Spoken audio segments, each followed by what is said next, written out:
Matin de la dernière journée des épreuves. 3 équipes encore en jeu. Les crevés pochetrons irlandais avec 3 points. Les mourus du cancan français et les bouffeurs du cervelle hongrois avec 2 points chacun. Pour ce dernier jour, seule une équipe ressortirait gagnante. La mort arbitre avait gardé 2 jeux des plus spectaculaires pour finir en beauté. Elle commença tout de suite avec l'annonce de la première réservée aux fossoyeurs. Et voilà, on va entamer cette journée avec le célèbre lancer de Sainte-Pelle. En effet, mais l'épreuve ne sera pas si simple. Les fossoyeurs devront lancer leur Sainte-Pelle, les yeux bandés. Ça va être drôle, surtout qu'ils auront 5 essais par manche, mais que chaque tentative, suivant la première, sera payante. Ils devront donc boire une bouteille de Glogo rouge pour pouvoir lancer à nouveau. Quel génie de la part de notre brave mort arbitre. Nos concurrents sont sur la ligne. Oh, le premier lancé qui fait un flop. Entre 2 qui visent derrière eux et une qui a failli empocher ses rivaux. Ça commence mal. Et une bouteille pour chacun. Une.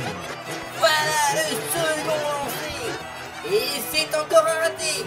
Nos fossoyeurs, après la cuite de la veille, ne vont pas tarder à reprendre une autre. On voit déjà des visages rouges, et c'est bien dommage pour les fossoyeurs, tandis que le troisième tir bat avant le jeu.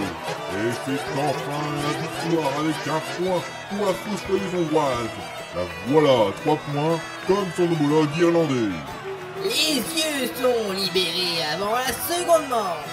Oh, et ça se met déjà à l'aise. Ça va se poursuivre, oui, en slip. Mais ça n'a pas l'air d'être lié au Glogo rouge cette fois-ci. Ah, effectivement, c'est déjà pas facile de lancer les yeux bandés. Ils font en sorte d'être le moins gênés possible. Et voilà, la seconde manche noire sur un nouvel échec critique. Quel con! En voulant relancer, ils se sont pris les pieds dans leur fringue. Et la mort arbitre qui vient de déclarer, oui, cela compte comme une tentative de tir. Ils vont donc devoir vider une bouteille de plus pour relancer. Suite aux 2 manches suivantes et beaucoup de Glogo rouge, chacun avait remporté 1 point, ramenant le classement à ce qu'il était au début de la journée. La dernière épreuve des Olympiades de la mort serait donc décisive, et tous attendaient de savoir ce qui serait tiré au sort. Finalement, la mort arbitre arriva en tenue de combat. Elle annonça donc clairement la couleur, avec sa magnifique robe en treillis de camouflage, et son tutu rouge sang. Incroyable! Pour la dernière épreuve, la mort arbitre a opté pour le paintball des crevés. C'est inimaginable. C'est comme si le compteur était remis à 0. Ah ça oui, avec un si faible écart de points, ça va rendre la partie aussi serrée qu'un string ayant rétréci au lavage. L'équipe de Mouru, qui éliminera les autres, remportera la compétition. Ce n'est pas si simple, mon cher Peter, car les fossoyeurs tousseront comme des petites Sainte-Pelle. On va encore une fois bien rigoler. La mort arbitre fait apparaître le champ de bataille. Un terrain à thème pour les mourus, puisqu'il s'agit d'une zone à décéder géante. Les équipes rentrent dans leurs bases respectives avec des billes de peinture. Du vert pour nos défunts irlandais, du rouge pour les crevés hongrois et du bleu pour les mourus français. Et ça démarre très fort. Ça tire dans tous les sens, mais ça mise si mal que seuls les pierres mourus sont touchés. Ah, messieurs, mesdames et crevés, vous avez mal compris l'épreuve. C'est les adversaires qu'il faut repeindre, pas le décor. Attendez, voilà que ça bouge côté hongrois avec une charge héroïque de la fossoyeuse qui court en titubant. Oh là là, les mourus viennent de se casser la gueule par terre en même temps que leur commandant. Et les Irlandais tentent d'en profiter. Magnifique technique de la tenaille, comme on n'en avait pas vu d'aussi belle depuis celle dans la forêt de Machecoul. Mais c'est un échec. Et les Français qui viennent prendre leurs adversaires à sec par derrière. Et voilà que ça arrose sévèrement. Mais cela ne suffira pas, surtout avec les Hongrois qui reviennent dans la mêlée. C'est interdit ça.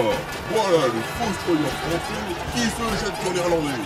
Il lui colle des marrons dans la tronche, c'est contraire aux règles. Incroyable, la mort arbitre qui laisse faire et qui valide, tandis que c'est la des mourus. Quel retournement de situation. Deux immenses types avidés qui se mettent sur la gueule. Incroyable. On n'avait encore jamais vu ça durant cette épreuve. Les Hongrois qui en profitent et qui arrachent la victoire pour leur équipe. Quelle erreur des fossoyeurs français et irlandais qui sont relégués tous les deux à la seconde place. Et attendez, la mort arbitre demande aux deux combattants de poursuivre leur tabassage pour les départager. Magnifique crochet des droits du fossoyeur français qui met son adversaire au tapis. Il s'empare de la seconde place, mais peut-on accepter un tel anti-jeu? La mort arbitre semble l'avoir validé, elle. C'est ainsi que se termine ces 16e Olympiades de la mort. C'est sur un podium composé d'un tas de bières à crever que la mort arbitre put remettre les récompenses. La compétition se termine avec le traditionnel bal des mourus et des fossoyeurs. Georges, en bon perdant, invita Moumou, la fossoyeuse hongroise, à danser. La centaine de bergers à crever passa la totalité du balance-pipe et du glouglou rouge coulant à foison pour l'occasion.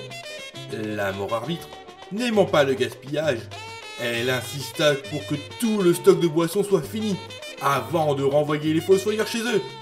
Même le Bébert et la Ginette semblaient avoir fait la paix pour l'occasion. Les deux spiritueux gâteux dansaient ensemble. Enfin, si on pouvait appeler ça ainsi. On aurait dit deux hippopotames saucissonnés ensemble, tournant sur la piste. Ainsi se terminèrent les Olympiades de la mort.